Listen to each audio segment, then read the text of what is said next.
Pour écouter cette session en français, veuillez cliquer en bas de votre écran sur l'onglet Interprétation et sélectionner le drapeau français. Hello, bonjour. Biodiversity, On behalf of ICLE Africa, the African Centre for Cities, Our Future Cities, Red Cross Crescent Climate Centre, and partners, we're excited to welcome all of you to the Rise Africa 2022 Action Festival. Rise Africa has been growing since 2020 as a platform for thinkers, doers, and enablers, committed to inspiring action for sustainable cities. This year's theme is creativity. For me, this means blending skills to be able to communicate the climate change complexity in rapidly urbanizing cities. I think we have such untapped potential in Africa when it comes to creativity. There's so much about Africa that is yet to be told. There are so many people in the African continent who have a huge skill base and are creative in the way they approach challenges. Creativity in Africa is about embracing our own. It's about dynamism and it's about embracing our indigenous knowledge. I think agency is finding ways of giving power back to people, to groups, to young people, especially on a continent where it's a very young population. I like the approach of bringing everyone together, right? It doesn't necessarily need to be this expert, this high-ranking official. I think what agency means to me is change from the ground up. The importance of urgency is the recognition of the past and the recognition that we've lost time. Urgency is about acting now to build more inclusive, productive, and resilient cities.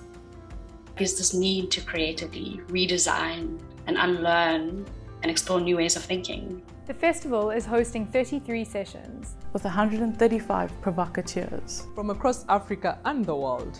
Every session aims to show new ideas, showcase ongoing action, and launch new initiatives, bringing participants together to chart a new route forward. We hope that the festival program will inspire you. At the festival, we encourage you to showcase your business and projects, build lasting partnerships, unleash your creative potential, commit to sustainable action. Rise Africa is about translating ideas into action. What actions are you going to commit to this festival? Before the session begins, it is important to note that you're being recorded. And by participating, you are given the consent to be recorded. All recordings will be available on the program page after the festival. Creative expression is vital for creating new futures for our cities. And so we invite you to enter this session in the spirit of creativity and dreaming.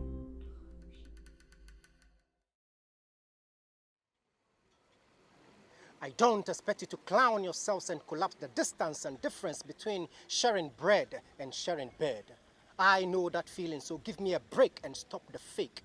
They say a hungry man is an angry man, but I say I am not hungry, I am hunger. I am not angry, I am anger. I am not dangerous, I am danger.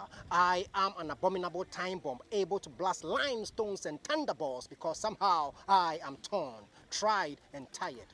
So you see, you don't have to hear the sound of my voice before you know that hunger is real, scarcity is not. So please, check the time. It's history time, passion time, meaning time, access time, free flow time, sharing time, bread time, your time, my time, our time. Now, oh, now is urgent time.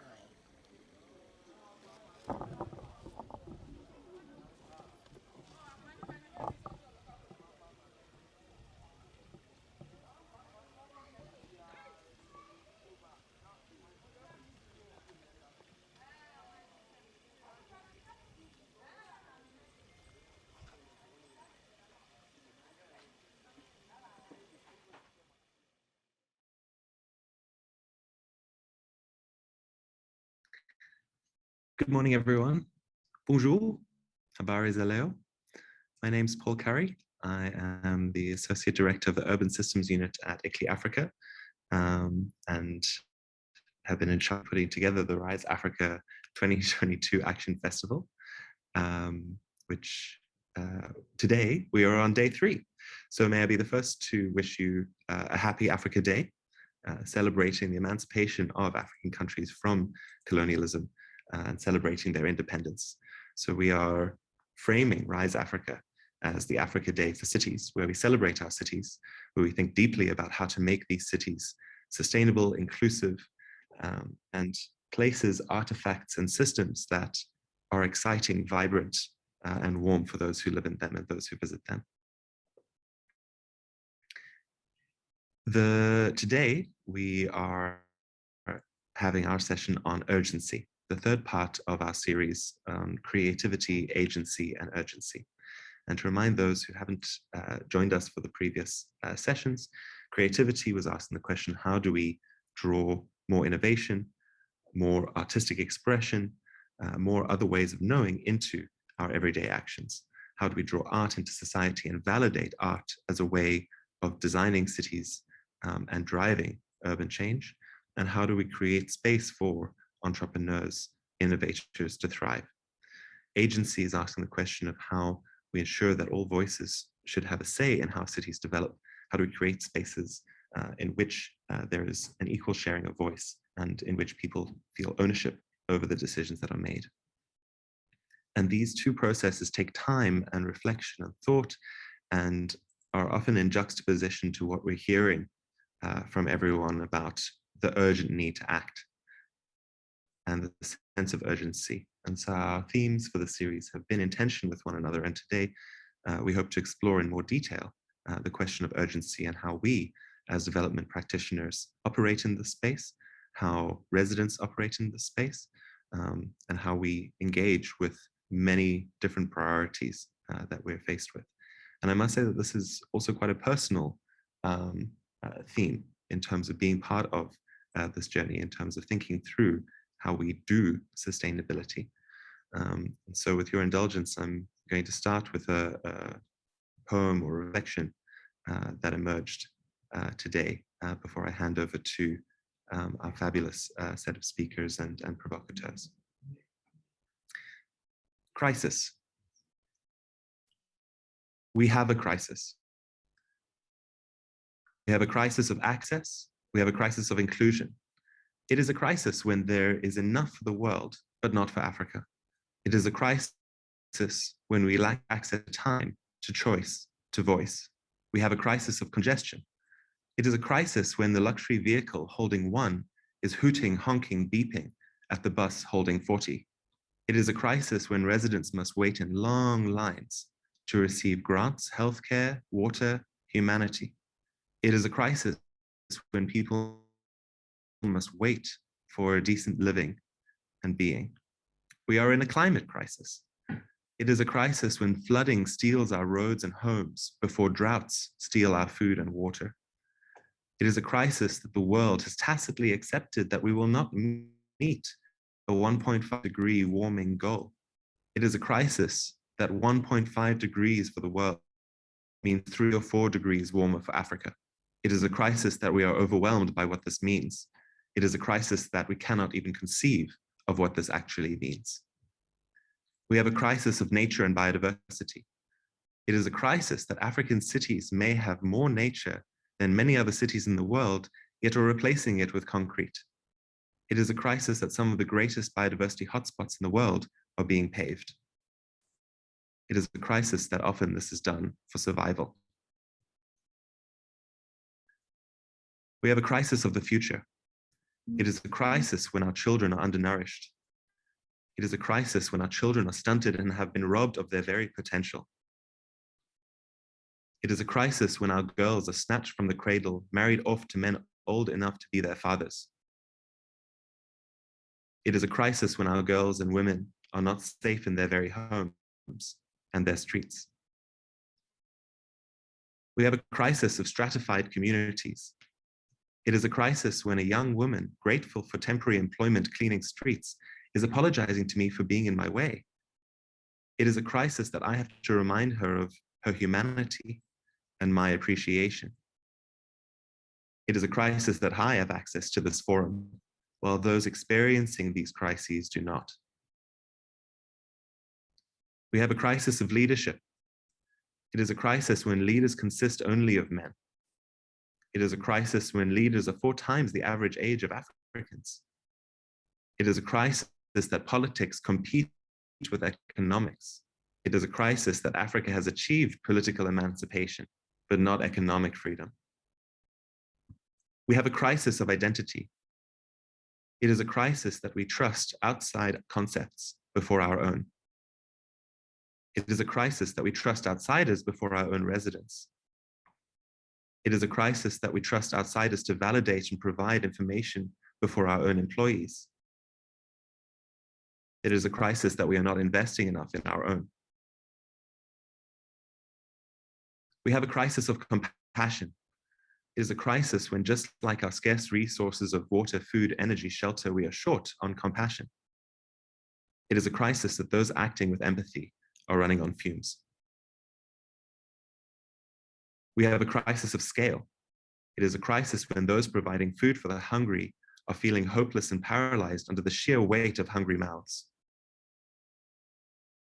We have a crisis of action. Act fast, act now, act thoughtfully, act purposefully, act with an outcome in mind, act based on evidence, act based on compassion, act now because the times are urgent. But the times have been urgent for the last 3 decades. And urgency has lost its meaning. So how do we act? How do I act?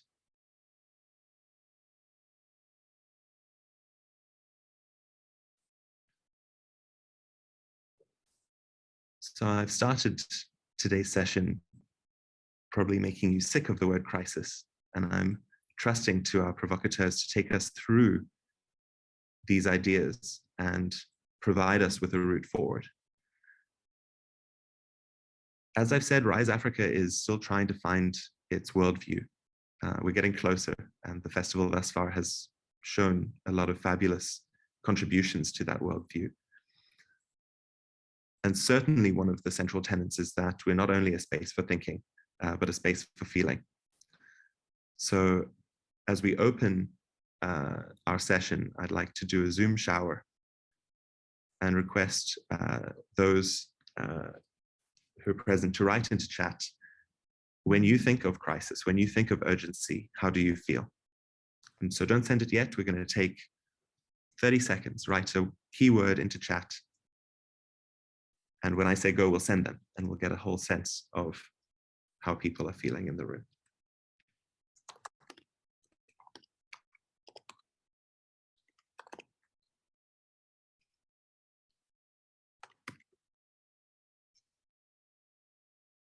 So how do you feel when you think of crisis or your work in engaging that crisis? So you can type it into chat. Let's take another 15 seconds. I put mine in.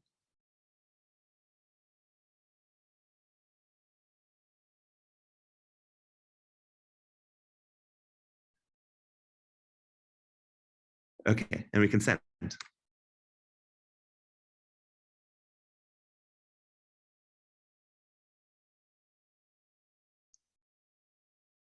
So I see panicked, overwhelmed, inspired to do more, desperate, daunted, lack of integrity, frustrated, anxious, pressure, too much.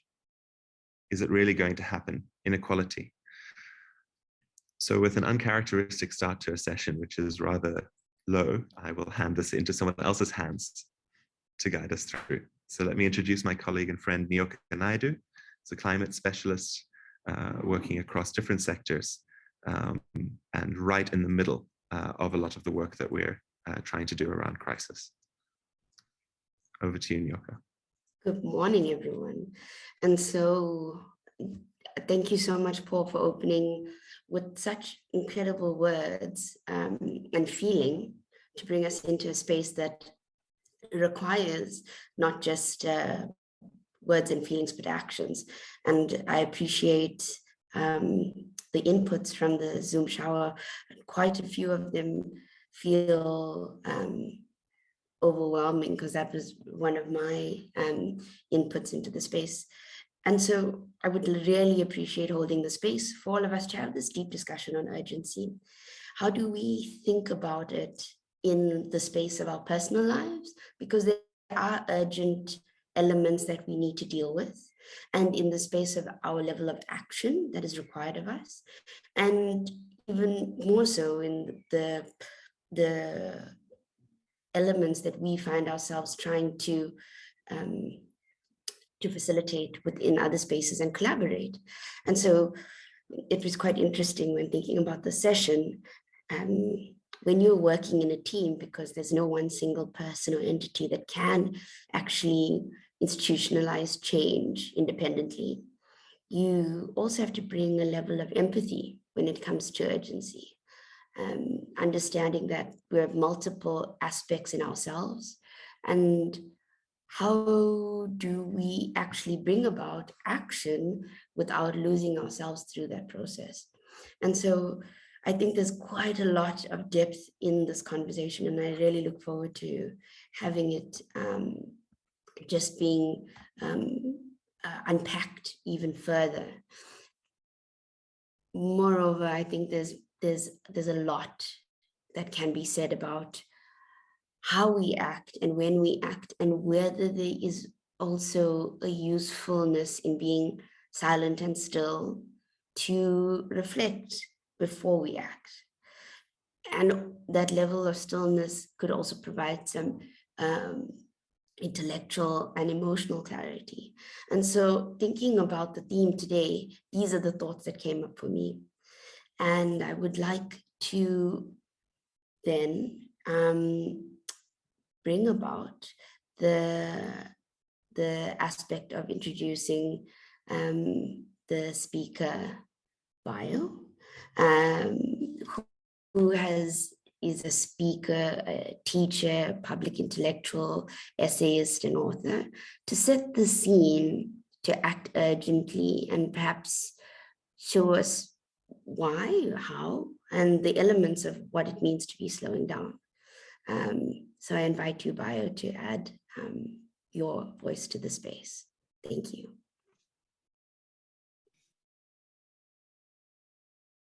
Hello, thank you so much, Nyoka. It's good to be here. Before I say anything, can I quickly ask, is it part of the ritual where everyone's off? Can we queer and disturb that a little bit? Let's not hide behind the digital blankness of the screen. Let's come out. Yeah, faces. There you go. There you go. Wonderful. Isn't this better? Much better. If you have the opportunity to do this, please upset the established order and come out of the blackness or the blankness of the screen and let your faces shine through. A second question quickly to follow that first one. Is it possible for people to greet each other quickly, to unmute themselves to do that? Is it possible? Can we all do that? Why don't we do it all at once? All at once. It doesn't have to be legible or intelligible. That's just cacophony of joyous encounter. Okay? Let's greet each other in the middle. Hello, everyone. Hi.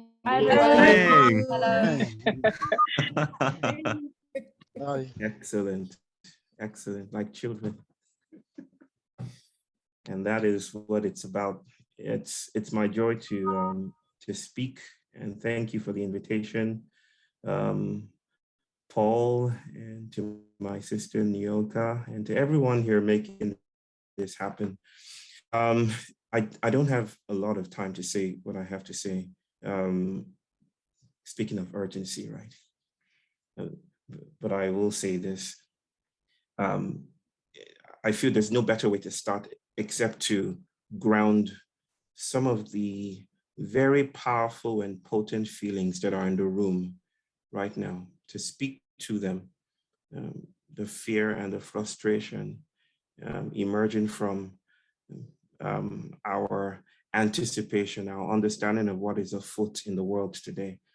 I think there's no better way to start except to look back, so to speak, at the inception of the year 2020. I think we all remember where we were when we were given the announcement that the world was now in a pandemic, right? I remember where I was. I was in Seattle. I was coming in from Brazil, and on a road, on a bridge in Seattle, heading for the airport to fly back home where I live in India, when I heard the news that someone in Washington had died. I don't know about you, but I feel that 2020 was this year of this cosmic rupture. There was something about it that felt like we are taking a fork in the road to some uncertain destination. Ironically, 2020, the trope of 2020 brings us to the idea of clarity and vision, right? It was supposed to be this new age, not formally anyway, but at some shared socio-political level. There was the expectation that 2020 would bring us to a newness, a novelty, a place where we can address our problems together. Instead, something like an alien extraterrestrial civilization dips through the clouds. I like sci-fi, by the way, and upset our entire order, burst through the highway and pushed our vehicle off the road, so to speak.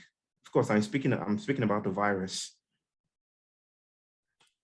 And suddenly we didn't know what to do anymore. We weren't exactly sure of how to proceed, because certainty was no longer the luxury, or it was now a luxury. We were no longer confident about travel. We were no longer confident about what it meant to meet another person. Do I shake your hand? Do I hug you? Or do I wave from afar? Suddenly, everything was up in the air. The dominant narrative was that we were going to get back to order, get back to normal. We would invent a vaccine, and then we would get back to the way things were. But suddenly, new questions started to emerge about the normal that we were supposed to get back into. And I think we're still in those moments. We're still asking questions about what it means to work, for instance. And I think economists are framing those questions and conversation as the great resignation, right? Suddenly the whole world is asking questions about schooling, about the economy, about what it means to be well, about what it means to be healthy, about what it means to live in modern urban environments. Questions that were not available before. And also, speaking of agency, it seems like the virus was enacting or performing some kind of queer activism that was unavailable to us as human participants, because we've been working for climate change for years, for decades, and we were not able to dip the temperature levels one bit with all the education, with all the activism we could muster. But a tiny, near infinitesimal virus slips into our economy and grounds everything.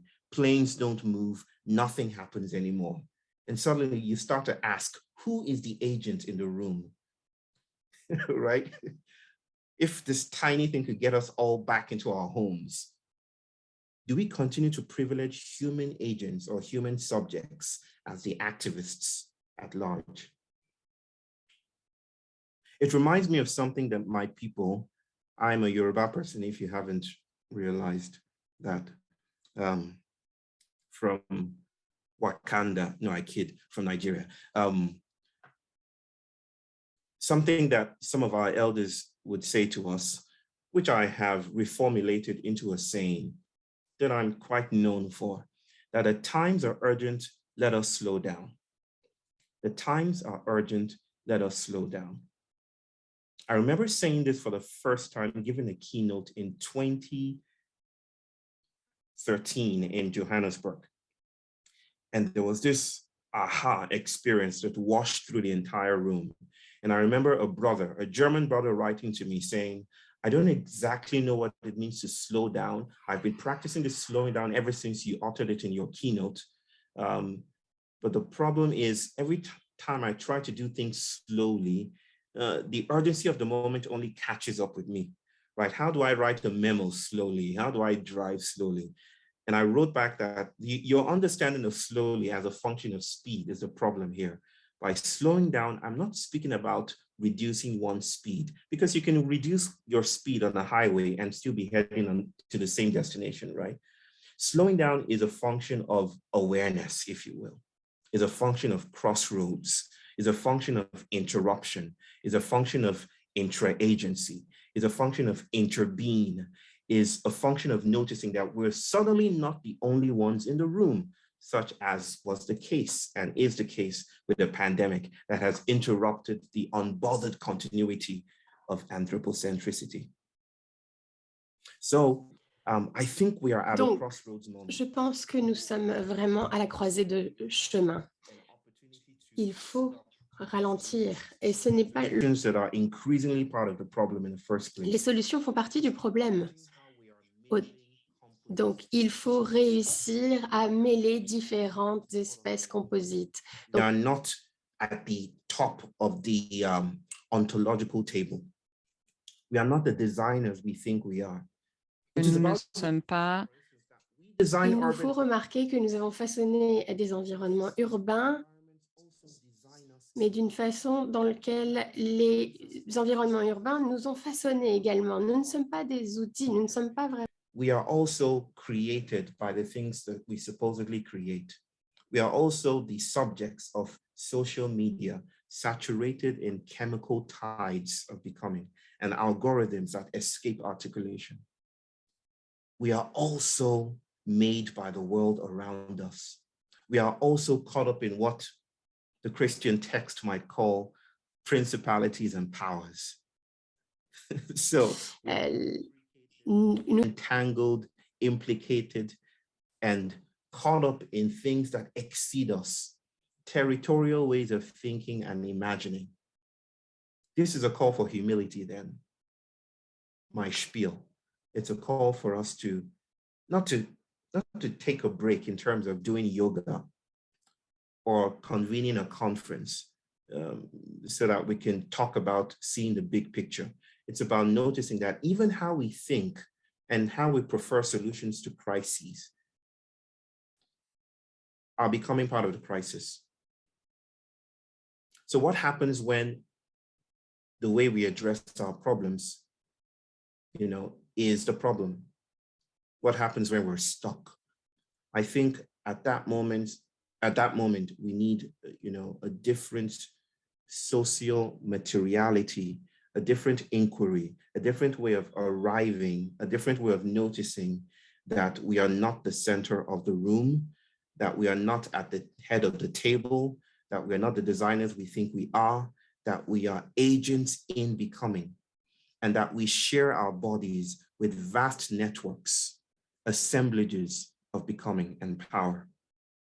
And this calls for, I guess, different rituals, different ways of convening, different ways of coming together and posing the questions that we're able to pose, questions that are, I think, central to our gathering right now. So let me end with this, because I probably have shot beyond. How am I doing for time, yoga? I'm still good? Okay, let me end with this, nonetheless. That my people also say that in order to find your way, you must become lost, generously slow. So in order to find your way, you must become lost. I heard this for the first time while doing my PhD in 2012, 11, 12, and a shaman, what Yoruba people would call a babalawo, was the subject of my research. And he spoke about the ways that Western trained psychologists, I'm one, I'm a recovering psychologist, Western trained practitioners, clinical practitioners, are too dedicated to treating illnesses and pathologies, psychopathologies, as if there were things to be cured, as if there isn't some irony in cures, in healing, as if the body were already a thing predetermined and made. He would ask, for instance, when I asked about auditory hallucination, or visual hallucination. He would say, why would you want to get rid of the voices in your head? What if that's your grandmother or your grandfather speaking from beyond or something? There was a sense of the cosmic or of emergence that was quite present in the practices of these people that I spoke with and learned with. And so he told me, in order to find your way, you must become lost. You must go away from the highway and get lost into the fugitive paths that are emergent everywhere around you. I think there is a vocation of getting lost that we can start to co-create together. I think getting lost might mean asking dangerous questions. I think getting lost might mean situating ourselves in a way that does not privilege our positions as researchers at the head of a process. I think getting lost might invite us to immerse ourselves in worlds, to speak with trees, as new agey as that might sound, to sit with microbes, to tell new stories and what some biologists and critical theorists might call speculative fabulation.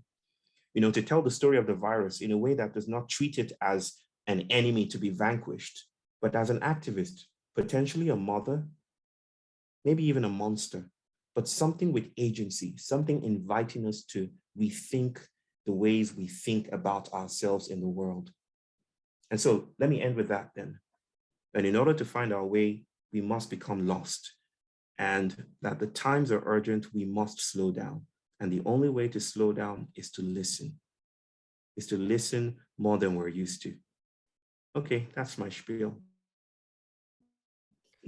Thank you so much, Bio. Wow, that was an incredible offering to the space, and even more so, some incredible questions that we need to ask ourselves deeper to how do we get lost, and to engage the participants in a Zoom shower. That was incredibly inspiring. I'd like to ask a question of everyone, and as Paul explained, when we do a Zoom shower, put in a word and then I will tell you when to press enter. So the question of the Zoom shower is, when you hear a distinction between important and urgent, how does that make you feel? And I would love for you to take the next 30 seconds to engage with that question, and then we will engage the rest of the panelists with their reflections from what Bio has offered.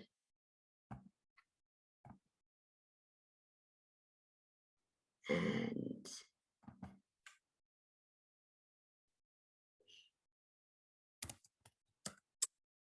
could you please send your words through?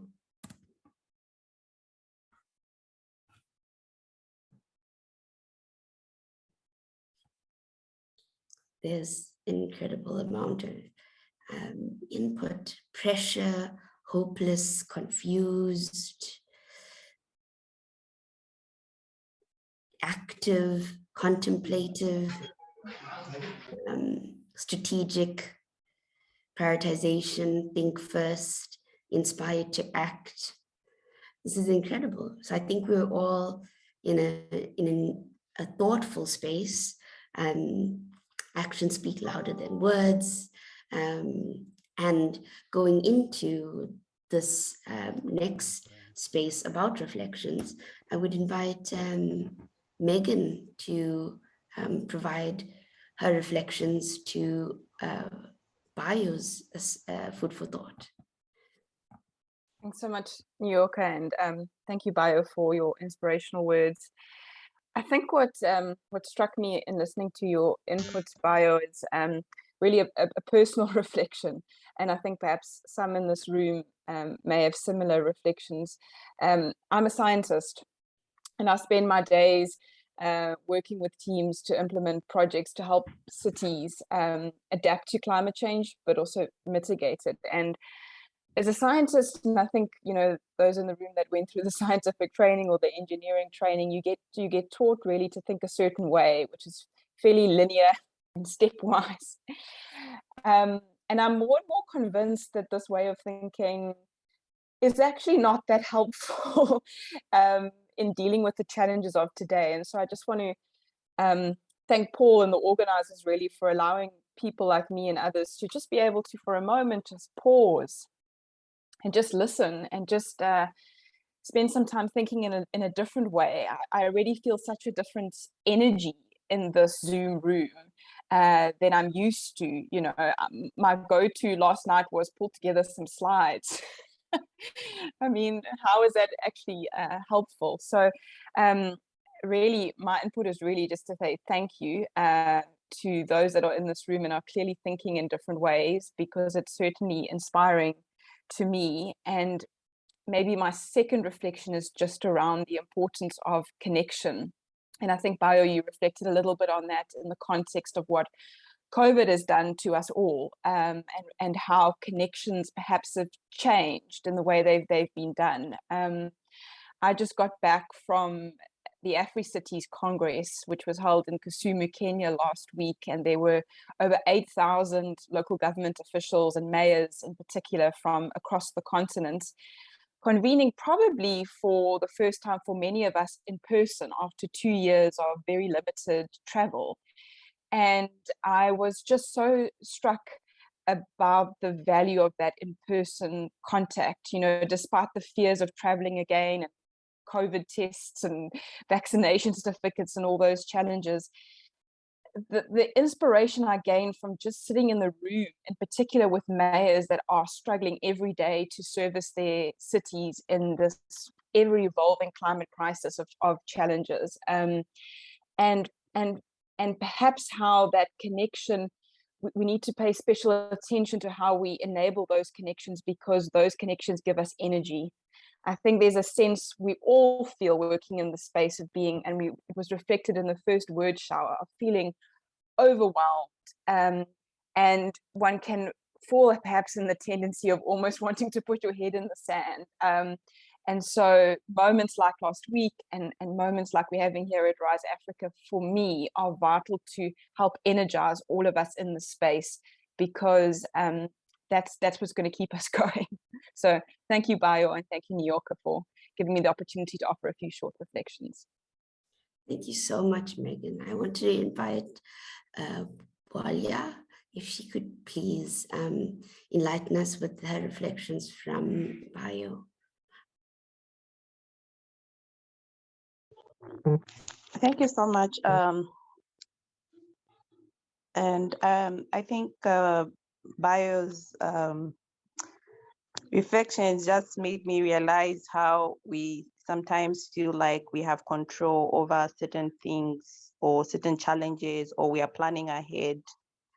And the COVID-19 pandemic, of course, brought everyone or the whole world to a standstill. So his explanation on how this hit humanity and how every city was affected made me realize sometimes we may be planning, thinking that we are right ahead of issues when we are not really doing as much as we should, or we are not recognizing the different actors apart from ourselves. So it's a great way to actually start thinking outside the box of the usual routines or planning processes that we've been working with, because when the crisis, when the pandemic hit the cities, we found ourselves in a crisis and no one knew what to do.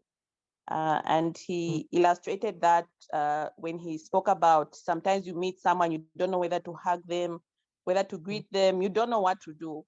And we had people within the world or within the actors that thought they knew so much about the pandemic and suggested certain interventions, but people were still dying.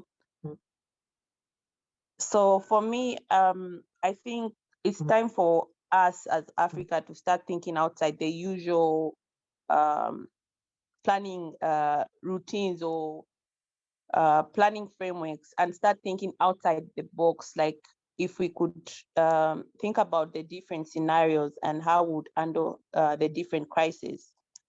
Maybe that would help us more when it comes to preparedness. So that's my take on his on what he presented, and that's a great way of presentation. I like the way he actually came out. Thank you so much, Valia. I want to invite Nasreen to provide her reflections, and then we can go a little bit deeper into these aspects. Yeah, thank you so much, Nika. I think that, I really deeply connected with what Bio says, so much so that I somewhat got lost while he was speaking. But what I would point out, is that what he said was sort of deeply connected with the experiences that we've been through the past few years, but also in a way trying to create this sense of urgency that there is more to what we've been through and more to the future, and we have to encompass all our experiences, all the complexity, and envision a new and better future. So I thought it was really very timely and very important to have this conversation, and the manner that he framed it made it feel very personal and very important. So yeah, it was enlightening, to say the least. Thank you so much, Nasreen. And I think that, thinking differently and exploring different versions of how we can be, whether it is getting lost in someone's words and feeling that they're bringing forward, but also in our elements of being social beings and understanding that in a different frame is so incredibly powerful, is the way we're starting off the session. And Bio has asked to just respond quite briefly, and then we'll go into a little bit more conversation. So thank you. Thank you, sister. Just quickly, there is something that wants to be heard, wants to be said about this notion of urgency. And it might be helpful to think about the inadequacy of solutions and how these moments call for us. I mean, this buttresses the point of humility and a pause and silence and inquiry as a different kind of navigating the world that is suddenly more complex than our solutions can handle. You might have read that recently Denmark, one of the municipalities in Denmark, spent about $150,000 to clear one of its beaches of its seaweed and debris, right? Solution, only for the clearing to come back again. Like the next day, the tractors and the equipment dumped the seaweed and the debris back into the water, right? Back into the water again, after $150,000, which raises the question, it's not about the solutions that we design. It's not about a new app somewhere or a new legislation. The critical question we want to be asking is, why are we so stuck? Why is it sweeter? Why is it more obvious for us to leave the light on? Why is it more obvious for us to dump things, for instance? Why is it the easier thing to do? To think of the world as just something in the way, something that's just a recipient of human agency, right? So solutions may not crack the riddle. And that's why we need something more than just a new law or a new urban environment or a new conference. We need to sit still and meet a world, in the words of Rilke, the poet, a world that defeats us again and again. And there's another thought that I will quickly express, and it comes from the writings of a Trinidadian author called Earl Lovelace. And he writes about what he calls bacchanal aesthetics, telling the stories of the slaves that were transported from Africa to the Caribbean, to the New World, and how in times of overwhelm, they actually created technologies of responsivity to their colonial moment, which is my way of saying basically that don't dismiss the overwhelm you're feeling right now. or the frustration that you may be experiencing right now, that is possibly the universe's way of introducing novelty. This is not a justification of overwhelm, much as Bacchanal aesthetics is not a justification of the transatlantic slave trade. It's just a way of noticing that under certain conditions, novelty and newness happens without the conditions that were created by that horrible experience that lasted hundreds of years. We would not have gotten candomblé or santeria or Gayap culture or all the beautiful things that happen as a result of creolized futures. So this overwhelm, I hesitate, I'm quite reticent to frame it as an entrepreneurial opportunity, but I think this overwhelm we experience right now is an invitation to slow down and to notice that there are other things around us that we can build alliances with and with which we can create more healthier and more possible futures. Yeah, that's my response. Thank you, Bio, for reminding us that duality exists in all of us when there's a level of pain that you can sit with, but also a level of responsiveness and innovation to that pain. And I think that, without discrediting the deep traumatic spaces that have occurred through historical contexts, we also need to understand that there is an almost interlinkage between responsiveness to pain and trauma as well. And to lead us into thinking about this in a more practical standpoint, I invite Megan to highlight two elements of the questions. How do we enable imagination and innovation in new entrepreneurs? And how do we create change within businesses and established organizations? And thinking about this in the frame of thinking differently, slowing down, getting lost, our responsiveness to our own lived experiences. And I look forward to hearing her reflections. Thank you so much. Thanks, Nyoka. To answer that question, I think the fundamental way is changing the process. So we've been thinking about completely new ways in which we engage stakeholders in cities, and the big outcome is, how do we break down the power dynamics? We know historically who is making the decisions in cities are powerful, generally males.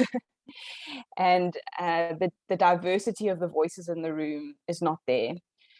And I have to say, I'm particularly encouraged by what I'm reading in the recent IPCC reports about even the most hardened of scientists finally realizing that if you do not have diversity of thought processes from different disciplines and different walks of life as part of the process of decision making, you're going to get poorer decisions.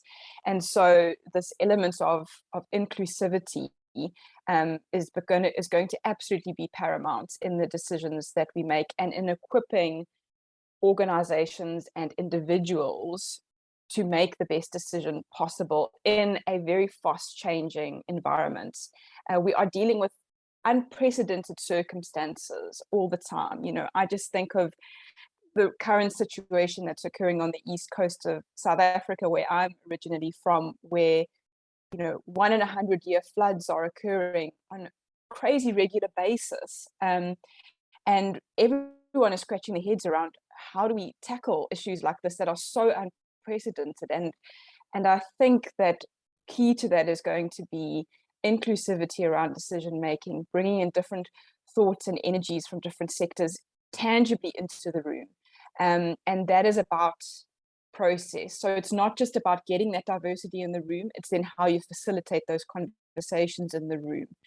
And that's often about being out of our comfort zones, playing games, re-envisioning how we engage, getting a mayor to sit next to someone that's homeless, and having a real conversation in a genuine way. And so that's why in particular, I think it's so essential that we have organizations that can create these neutral platforms. And I think there's many participants in the room today that work for such organizations that can enable these types of conversations.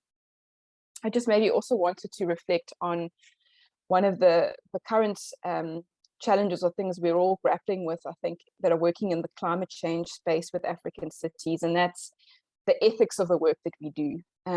We're getting, in Paul's opening poem, he spoke about, increasing signals that 1.5 degrees Celsius globally, keeping below that is increasingly unlikely if you look at the conditions that would be required to do so. And as Paul also said in his poem, that's 3 or 4 degrees Celsius for African cities. An African city, any African city, no matter what the climate change impacts are, whether it's floods or droughts or heat waves, if there are those living in poverty, and if there are existing vulnerable people from a socioeconomic perspective, they're going to be massively affected by these climate change impacts in a world that's 3 to 4 degrees Celsius for African cities. So how do we equip our African city stakeholders to be thinking about this world, which can feel completely overwhelming, but seeing positivity and opportunity in making these transitions to a more and more uncertain world? And again, I'm convinced that for us to be able to respond appropriately to what is a crisis, and thank you, Paul, for saying crisis so many times, it is a crisis, is that we pause and vision what is the African city that Africans want. Let us not keep taking global north money and global north ideas and implementing it in our cities when we're not sure if it's the right solution for us. And in that case, slowing down, reflecting, and then making decisions around what solutions we implement is going to, yes, be a slow down decision. But I'm also convinced that in 10 or 20 or 30 or 40 years' time, we would look back and go, a better decision was made. And maybe that's also a key point, that there is no best decision now. There's no win-win solutions anymore. There's no regrets solutions, but there are better decisions, and better decisions are made when diverse, inclusive processes are followed with lots of reflection, lots of moments for adjustment, because the climate change impacts we're dealing with are changing so quickly and so fast, and we're going to be moving to tipping points now more and more regularly. So hopefully that's some food for thought, Nyoka. Thanks for the opportunity. Thank you, Megan. Can I just ask you to reflect a little bit with the lens of what you've highlighted in terms of inclusivity and engaging in a context space? How do you understand the climate crisis in African cities and how you and your team are responding specifically in that way of practice? I mean, maybe I'll respond to that also with a bit more of a reflection. We've made so much progress. If I look back, 20 years ago, we were trying to convince people that climate change was real. We were like modern day prophets, right? We're not doing that anymore. There's some flat earthers that maybe believe climate change is not a reality, but those are few and far between. Now we're trying to find appropriate solutions that we can scale, and scale in such a way that we avoid maladaptation. So, and this is where the pausing comes in too, because there have already been documented cases in which we've made decisions around solutions, and those solutions may have been good for climate change, but they have also sometimes been really bad for nature. And we can't have those types of decisions being made. So it's navigating the space in which we realize that we've made significant progress, but it just never feels enough. It just never feels enough. It just feels, and I think as practitioners in the space, we almost never allow ourselves a moment to even reflect on positivity or reflect on progress being made. There's a pressure constantly onto the next thing, onto the next thing, onto the next thing. And I think there's a lot of wisdom that can be gained from having reflection moments after a failure, after an experience where something didn't go as as we expected, and an openness and an honesty. And I like the fact that humility has come up a lot already in our conversation, in which we can go openly, man, we tried to do something and it just didn't work.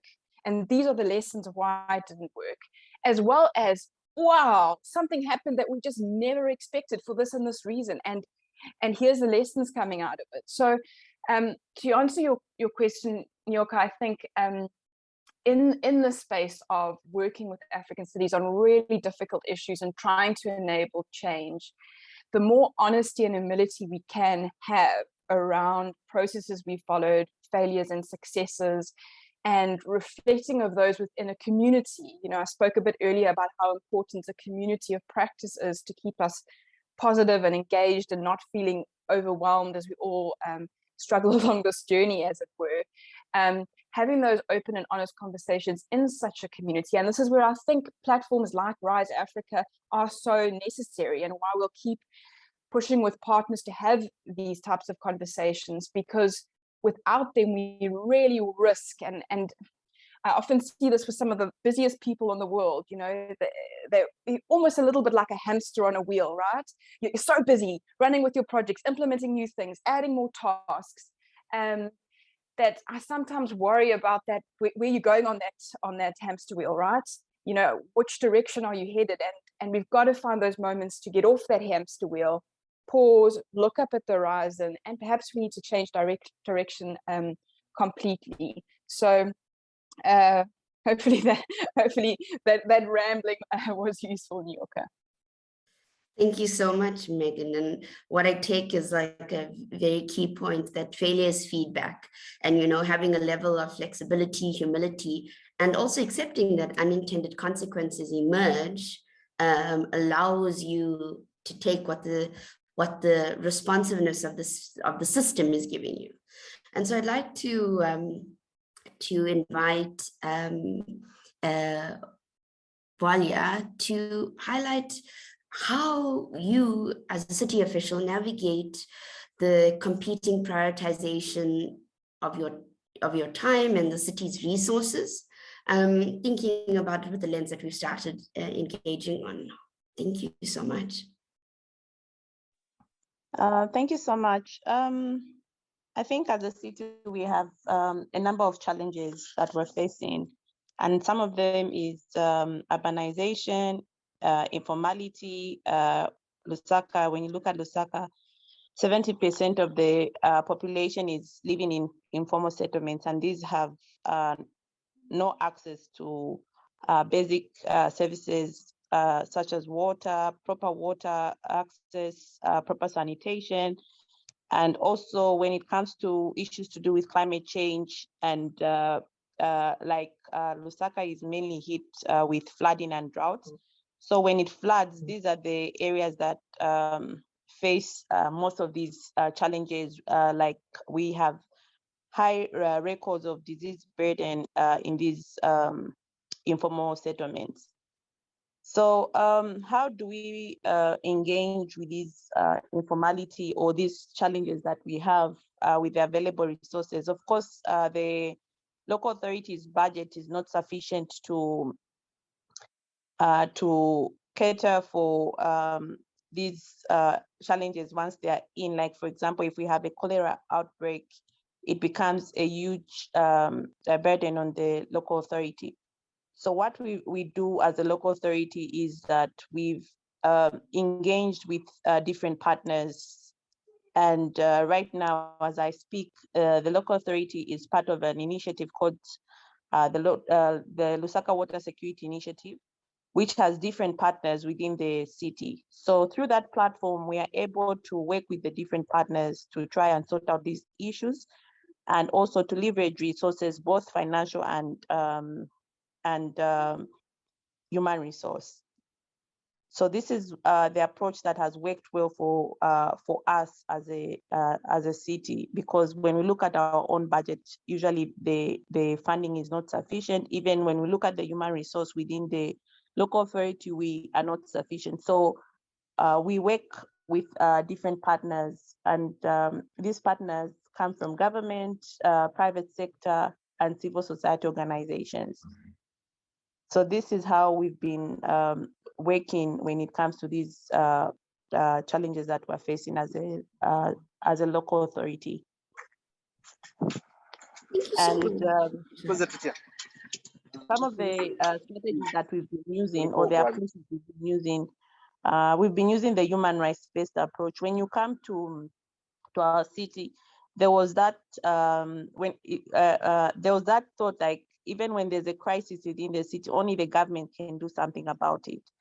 So with the human rights-based approach, we've been able to engage with the community so that they also understand that some of these challenges, they can also see themselves in the planning and decision-making processes. And this has been done through the community engagement and empowerment processes, where we've trained what we call the ward development committees, which is the smallest governance structure within the government structure. We've trained them in planning, we've trained them in crisis management, we've trained them in project management skills, and also in monitoring and evaluation, so that in an event where we have a crisis, they're able to plan that, and also risk mapping and management. They're also trained in that.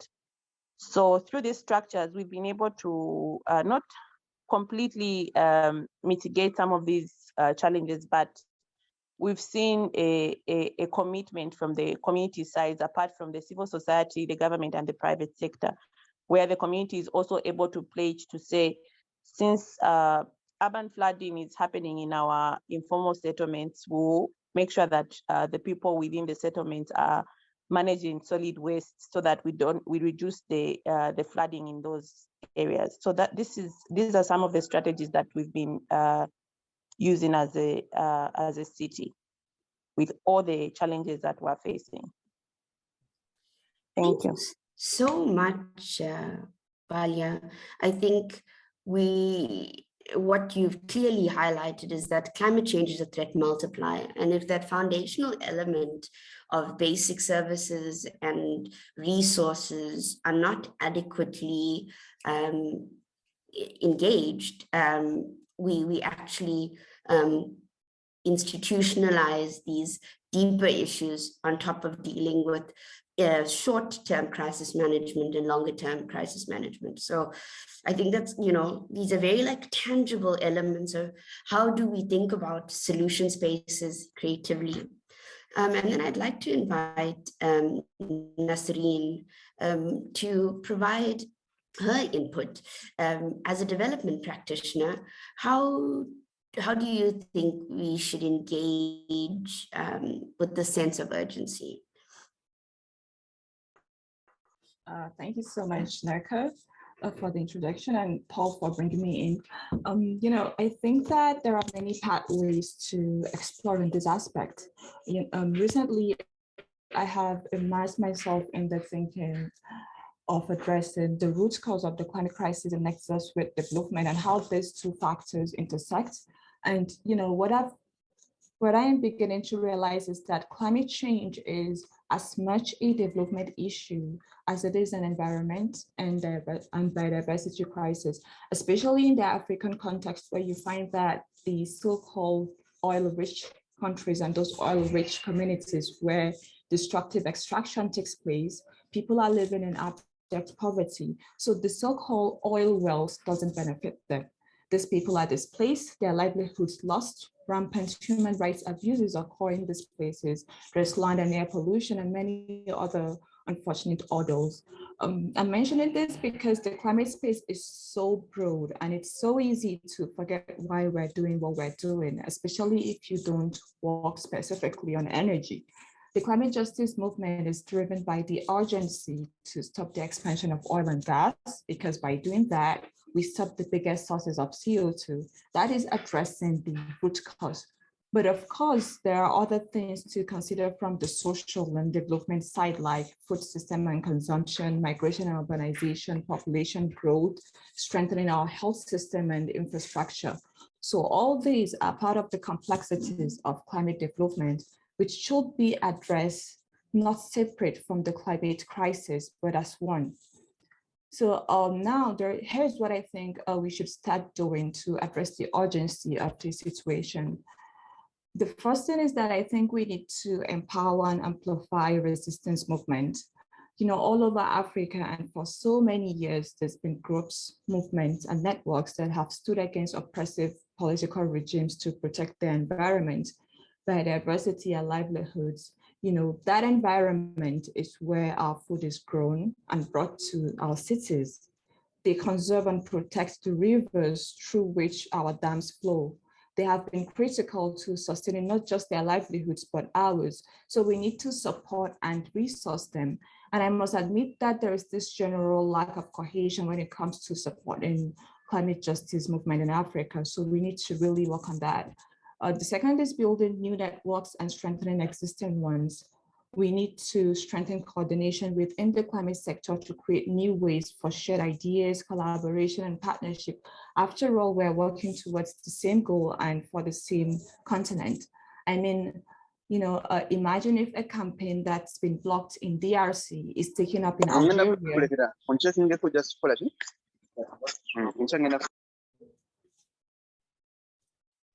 Apologies for that. Please go ahead, Nasreen. All right, thank you. What I was trying to say in terms of, movement coordination and strengthening movement building is that, building that strong web of connectivity and shared ideas, and to imagine that if a campaign in DRC is blocked by its government, and then that same campaign is taken up in Algeria to take forward the work and to amplify the goal of such campaign. So I think that doing that would actually send a very strong message to our government and allies that, we're indeed unstoppable because, the network building is there and the linkages are very, very present. The third is the issue of, media and communication. I don't think that I can emphasize enough how critical media is in these times, whether it's to amplify movement, illustrate our realities, or hold government to account. We can leverage on art, photography, music, storytelling to strengthen communication links from city to city or at regional or continental levels. And this amount of robust communication will bring us to the fold of responding to risks and shocks in a rapid manner. So I do think that, media and communication is so critical to what we're doing in terms of maximizing urgency of this situation. The third and the last is developing alternative economic models. I think that we're on a great path in terms of pushing for sustainable urban cities, equality, inclusion, and resource use. And when we look at campaigning and activism, there's been lots of progress. However, I do think that we can't move forward without identifying what works for us and what doesn't. We indeed need to transition to clean energy models. We are landscaping our cities for the future, but we also need to do it at the same pace we do to develop alternative economic models that feed this transition and this new development. Therefore, we need new data, we need research on our present and future social and economic needs to create energy transition pathways that support, our rapid urbanization, growing population, and the integration of our cities and cultural evolution as well. So when you look at this through the lens of our discuss today, you can see that there is a need to truly understand the risks and opportunities that the climate crisis, our sociopolitical economies, and collective cultures all present to us, and to also digest it all while being very present, acknowledging that our sense of urgency or our proposed solutions are defined by the present. So this is, what I think. Thank you so very much, Nasreen. And honestly, when listening to you around engaging with the level of complexity, it really does highlight the fact that we're not trying to just replace one source of fuel with another source of fuel. We're also trying to redesign a space that is fit for purpose. And additionally, looking at a level of integrity in various elements of governance, so that it's deep-seated in the level of change and that there's a mutual level of trust in terms of the way that we engage with our system and the way that we engage with each other. And so, to shift the conversation, how do we communicate in terms of the honesty of the impending crisis, but at the same time allow ourselves to also not be overwhelmed with the sense of uncertainty and unknowing, and I mean, it does become somewhat debilitating. So I think my question for all of us in the conversation is, how do we navigate those spaces in terms of understanding that it's important and we're in this level of crisis, and also being slow and contemplative, and let's answer the question in a space of how do we support our city actors to anticipate and prepare for this ongoing shift. Let's start with Megan. Thanks, Nyoka. You're posing a question I grapple with most days. I think the potential answers around honesty. If we interrogate the recent IPCC report, we know what the message is, and I think we have a responsibility to communicate that responsibly to our city practitioners. But I also think there is something hopeful that we can also communicate by reflecting on the fact that the world has gone through many crises in the past, and some of those, Bio was sharing a little bit earlier in terms of not diminishing the crisis and the trauma related to them, but recognizing that there were positive aspects that came out of those moments in time. And I think in terms of African cities and climate change, there are positive messaging we're seeing around a green economic development, around African cities not needing to follow the same fossil fuel development path that has been the way the global north has evolved and developed, and perhaps a way in which African cities can be at the forefront of these solutions, because there is still much of their development still to occur. And in terms of the massive amounts of resources we sit on, both in terms of human resources, in terms of a young population with innovative ideas, in terms of still having much of our nature still intact and providing ecosystem goods and services, in terms of our people having a natural cultural traditional link to natural resources that may not be the case in the global north,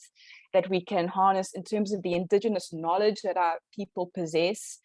I can remember 15 years ago when I was working for a eThekwini municipality, so Durban in South Africa, having meetings with the various chiefs that live in the Ngonyama Trust area of eThekwini municipality, and going there and listening to their stories around how they were experiencing changes. I mean, it wasn't called climate change, but it was unbelievable, the parallel between what they were describing as happening as in terms of what science was saying.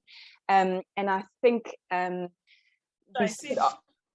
we sit on a massive amount of wisdom and knowledge that we need to be, in essence, proud of. And do whatever we can play as different organizations with different skill sets and different networks to be promoting that knowledge and that wisdom. Just in thinking through again the recent IPCC reports, there's a sense in which we need to be helping our city stakeholders to adapt to a world that is perhaps 3 to 4 degrees Celsius warmer in Africa by the end of the century or even sooner, as well as keeping the momentum and the hope of needing to mitigate to try and keep it as close to below 1.5. And that is a difficult message to sell because it is the most expensive option. mitigating for 1.5 and adapting for 3. And I think that links to Boa's point about finance, and about we as Africans need to be bolder and clearer in terms of what finance we want and how we want that finance to be spent. We are hopeful that there will be an increased mobilization of, in particular, climate finance. And I think as Africans, we need to be very careful how that is spent on our continent, so that it's not spent on cookie cut global north solutions, but spent on solutions that will make our cities better places. And this comes back to my point around envisioning what that is. I think many of us are grappling to even imagine what a carbon neutral informal settlement may look like in Africa, or a climate resilience informal settlement may look like in Africa. And I think we need to be thinking this through in quiet, thoughtful moments, so that we come from a place of power when we're asked around projects that we want implemented in our cities. And if we don't come from that place of power, then we risk taking solutions from elsewhere that might not be best for our city spaces. So I think my main message, therefore, is honesty and humility in the messaging, but with the power of knowing that we sit on a huge amount of resources on this continent that is unique, and resources that are not the same anywhere else in the world. And that is a place of power. We must come from a place of strength and power in what we hold as Africans. Thank you so much, Megan. I've written down some notes that I'd like to reflect on after. I invite Nasreen to reflect on that question about communicating honestly, about being engaged, active, and calm with a sense of urgency. Yeah, I just wanted to say that, what Megan said was really powerful, especially in terms of, the kind of resources we have in Africa and how we can utilize that. And in terms of communications, I think the best way to go about it is first to think about how to break down the complexity of these issues. These problems that we have are far-reaching and very, very encompassing of many other socioeconomic and socio-political issues. So we need to find ways to break down the complexity so that they're much easier to digest, much easier to address, and much easier to devise solutions for.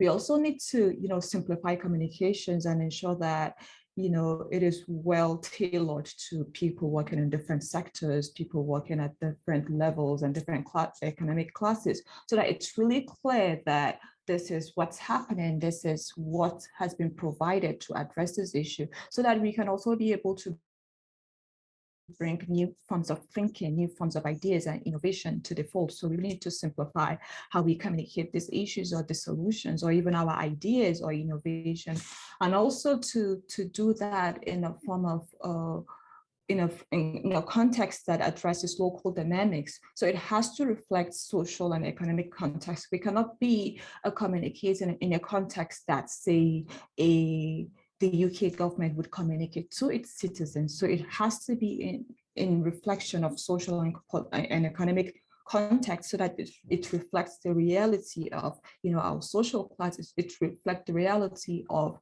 our development, of what our education level is, and what our working class are thinking, are going through.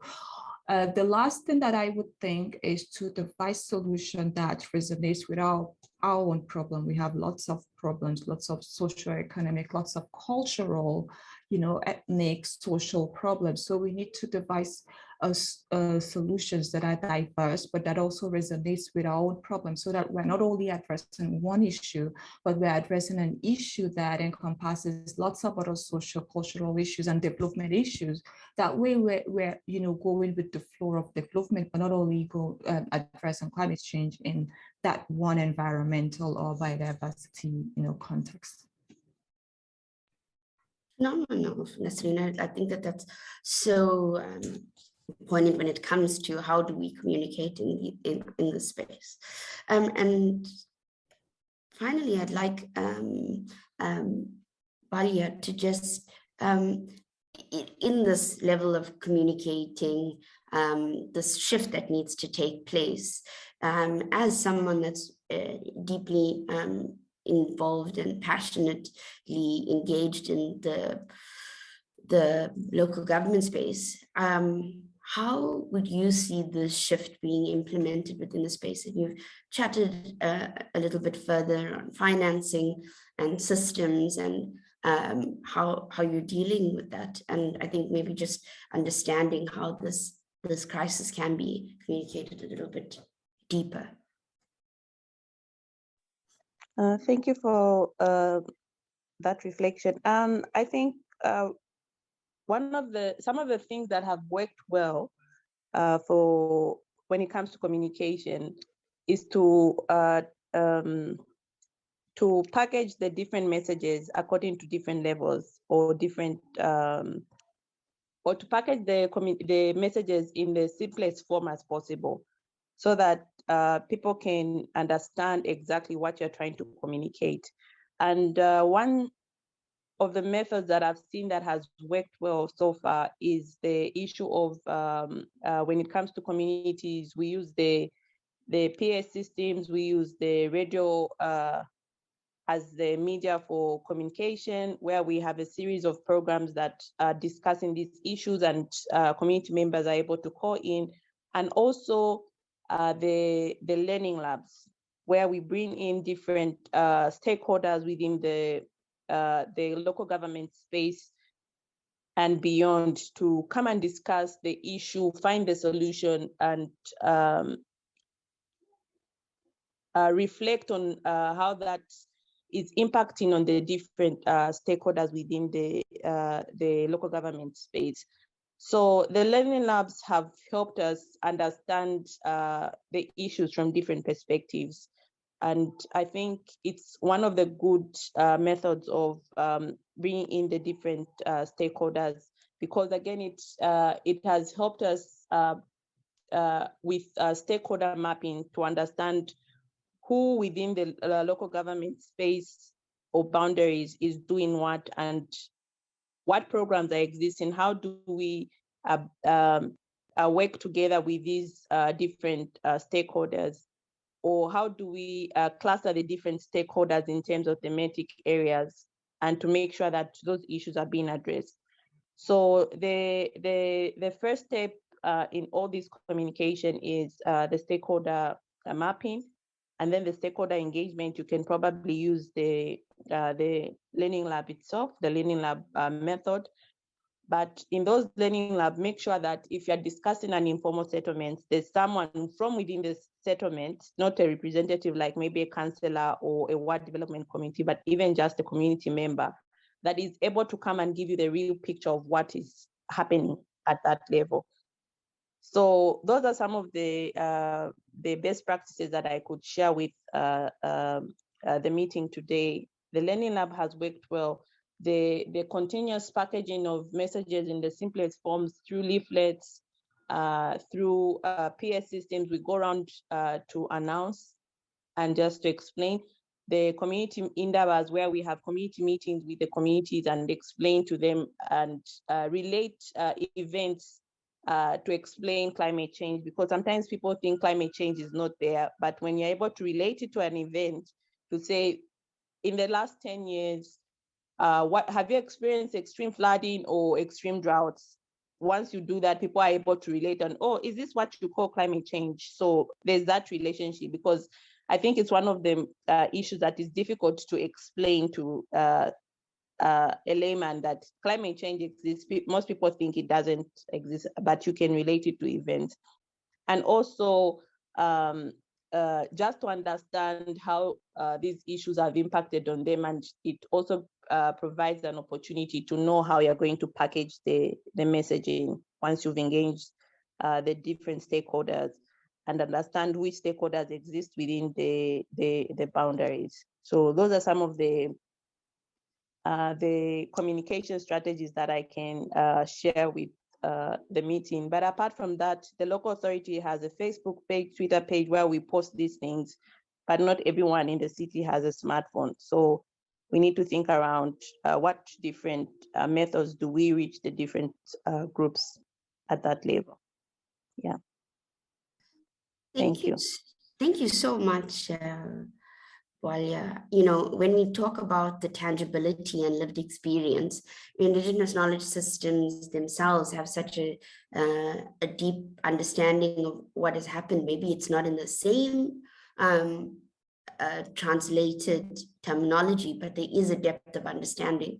And there's quite a lot going on in the chat in terms of people putting the idea around this bottom-up approach, which is so crucial.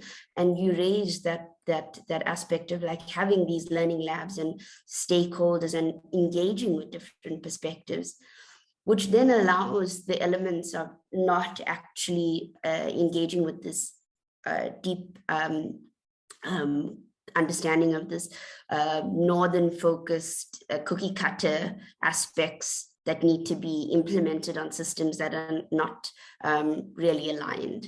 And so when we look at this level of integrity and a deep understanding of how do we bring ourselves to the elements that Bio started us off with, is how do we get lost? And I think that these questions are helping us reformulate how do we think differently for ourselves and stepping into our collective power, and realizing that we have such a depth of knowledge and ideation just within this virtual room, and thinking about spaces of us engaging a little bit deeper. And so it was actually quite interesting, because one of my deeper reflections, thinking about this from a personal point of view, is moving in spaces that don't really feel representatives to me, and understanding that I also, as a person, as a specialist in a field, have the rights and responsibilities to engage in spaces with kindness and empathy, but also that my voice is also valid. And so just, maybe pinning a little bit deeper into the imposter syndrome that does come up when we're trying to engage in uncertainty.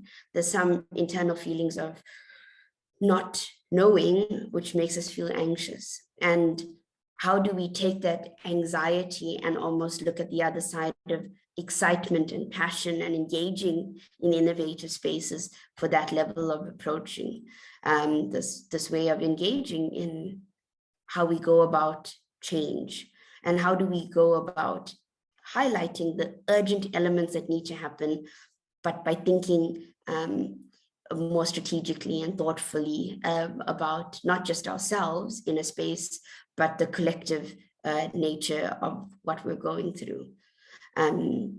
So thank you so very much. I would like to now ask everyone if they would be willing to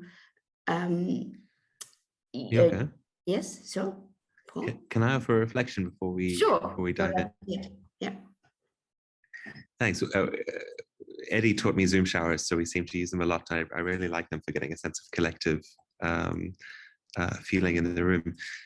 But just some things that jumped out from what everyone has shared, and this has been a conversational setting. I've seen Megan's slides, and one of my favorite ones on it was this picture with two arrows, and basically saying that every action matters. Every action could lead to maladaptation, to deepening or reinforcing a crisis, and every action could lead to responding effectively, to adapting, to mitigating. And I think a lot of what's been shared in the chat, and thank you, Sarah, for I think pushing back on an overly negative poem to start, but framing that there are lots of actions going on, and I think the festival has been showcasing them.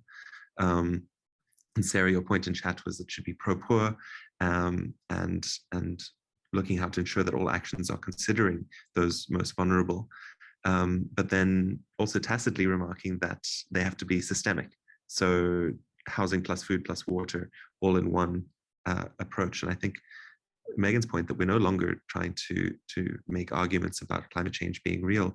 Similarly with the urban, we're no longer really trying to make arguments about the importance of the urban.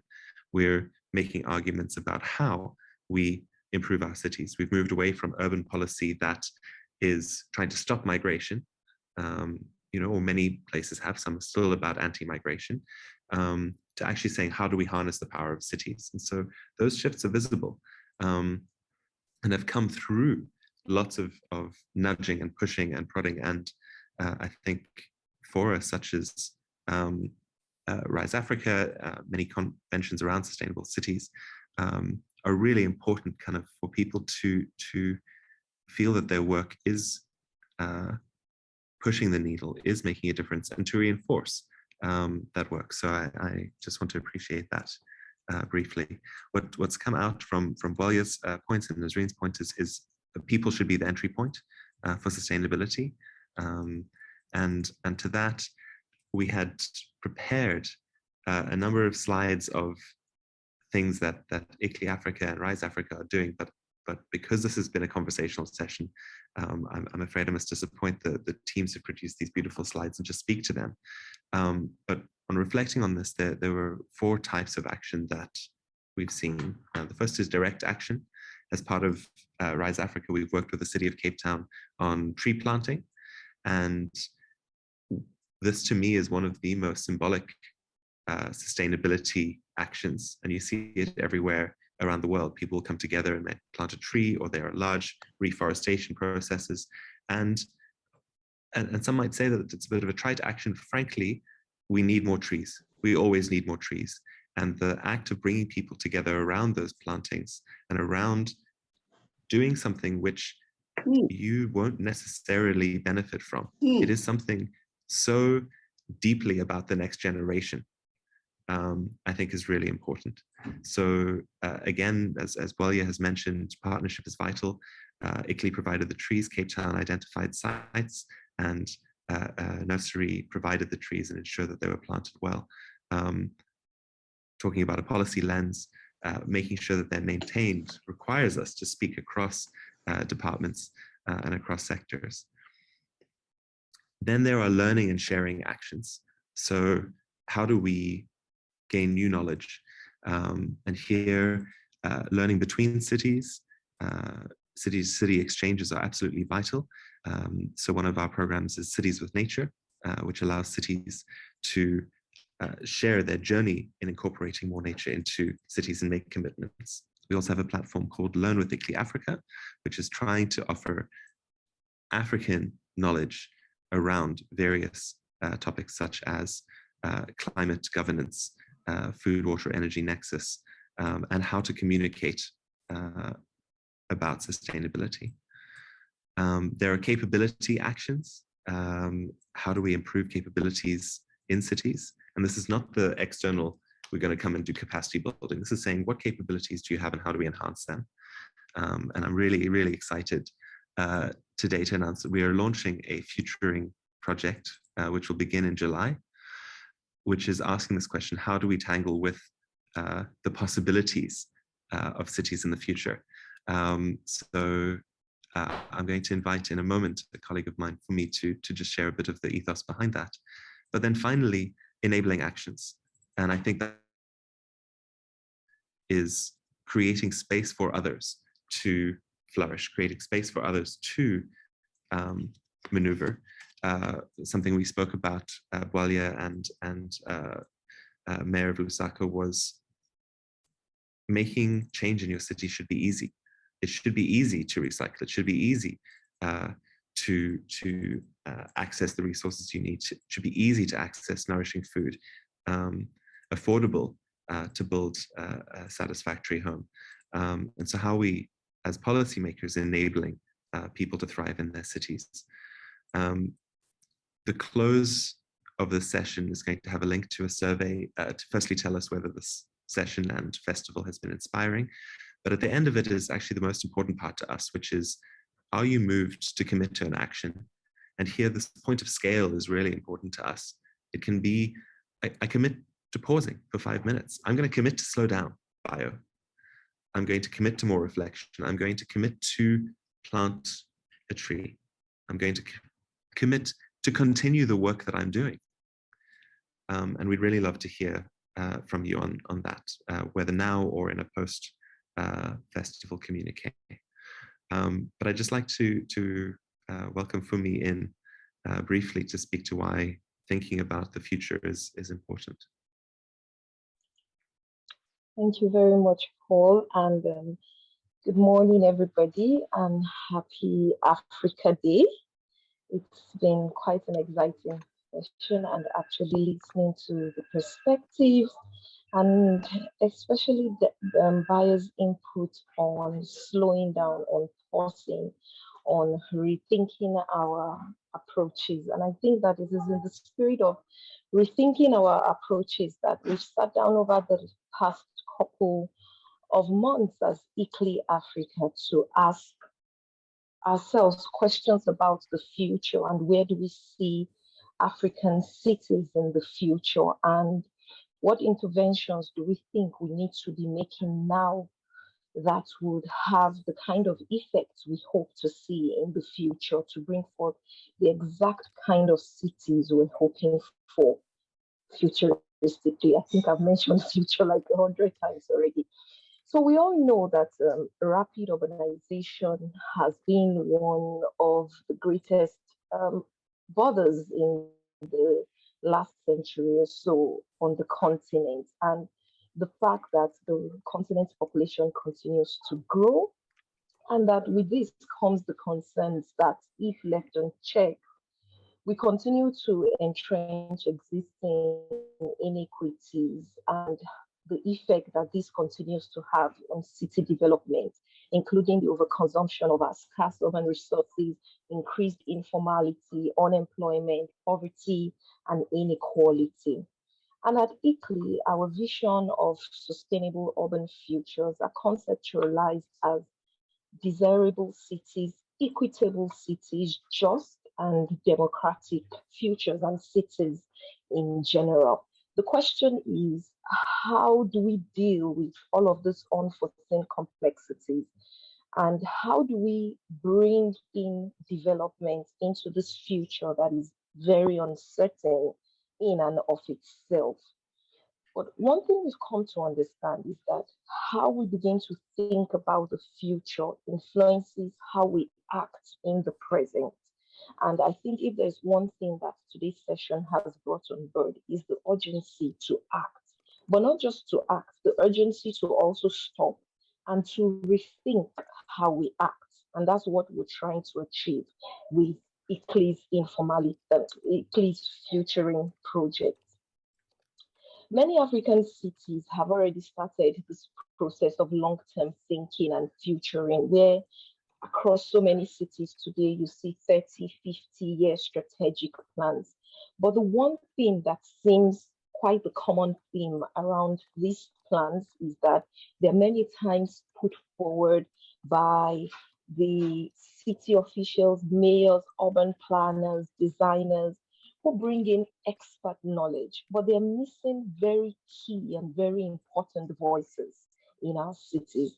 The second thing about many of these plans is the fact that they resonate with existing case studies that are mainly drawn from the north and drawn from the west. And this takes me back to the thought process during the photography session on the first day, when we threw a question out to participants about visualizing what African cities will look like in the next couple of years, and why does it seem like when urban planners and many city officials come on board, the ideal African city is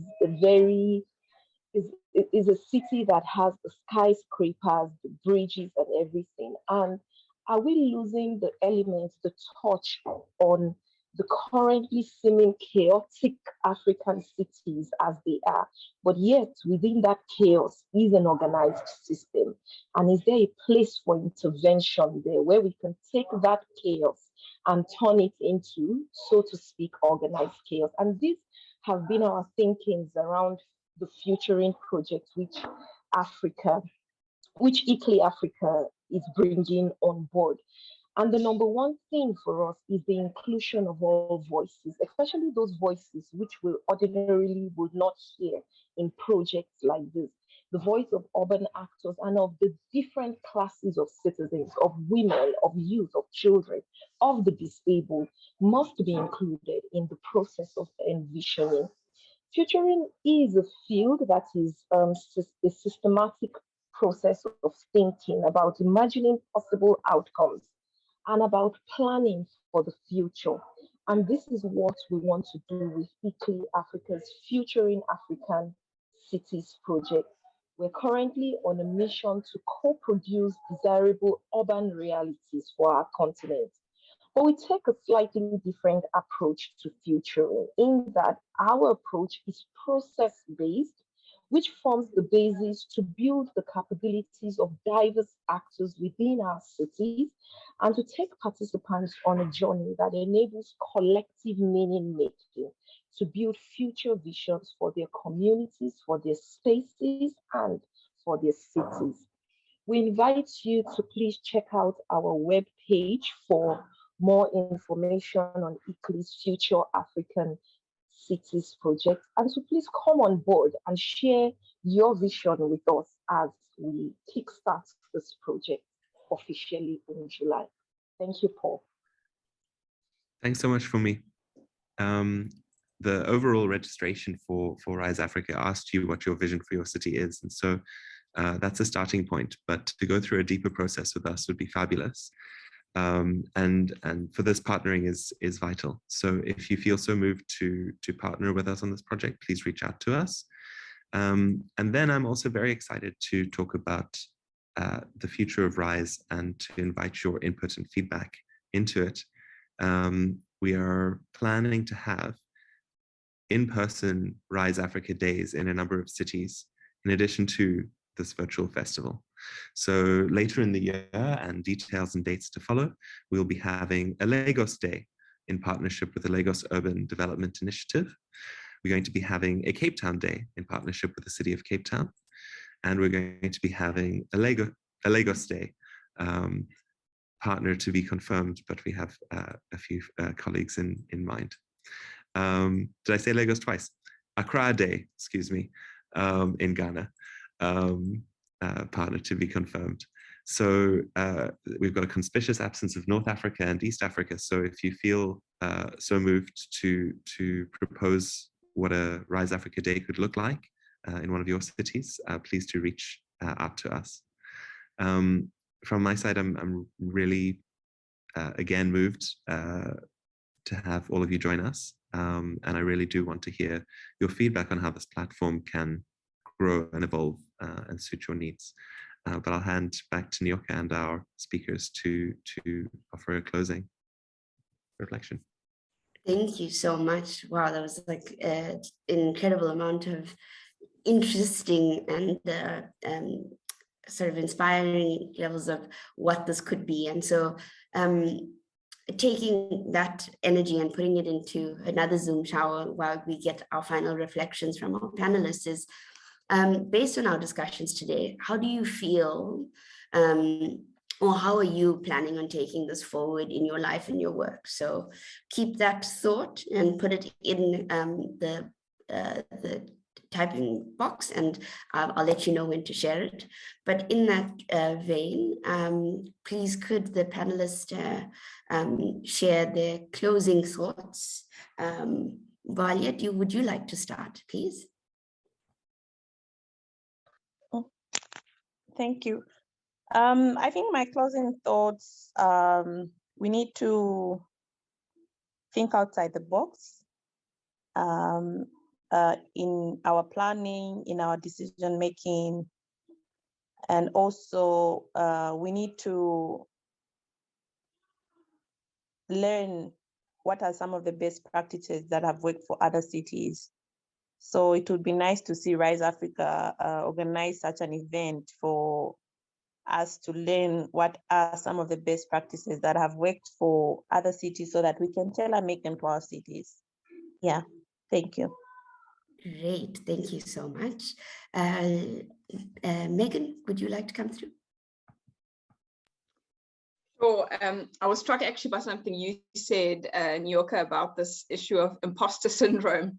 And I just wanted to say that this is something felt by people at all levels. I'm always struck at even those that I feel are at the top of their field, speak about the struggles they face, whether it's because they're, from Africa, or a practitioner in an academic space, or a female in a predominantly male. I mean, it's there. And I just think, what we need more and more now is a world of leaders with less ego. I think ego gets us into a lot of hot water, both in terms of decisions we make and how we think. And so, I'm so encouraged when I see, and it's particularly in young people, how ways of operating in which we're so attached to our ego about what people think and don't think of us are becoming less and less of a factor. So my closing reflection would just be that those in the room and those we engage with as Africans, let us be bold and let us be brave, and let us do it in an egoless way as possible. And I think only good things can come. Thanks. Thank you for that reflection, Megan. And please would Nasreen provide us with her reflection as we close. Yeah, thank you. I would love to. I think for me, I would say that, we have started very rigorous and robust conversations. And I think that, we need more spaces like this and more physical spaces to continue this kind of conversation. Because for me, it's not really just speaking on platforms like this, but also what you pick from, what people say, from the ideas shared, from purviews of people from different walks of life. So this kind of engagements are also very critical and very important in how we address lots of other issues. And I'm really very glad to hear that there are other countries or cities taking this forward in physical spaces. So my reflection has also been, translated into a reality. So I would really hope that many people that have attended these virtual spaces would also be available to, attend the physical spaces and truly engage in this conversation, because, these are very important and critical conversations we're having. So. Thank you, everyone. And I'd like to now invite everyone to share their elements that they've found as us taking the actions in their lives and their works forward in the Zoom shower.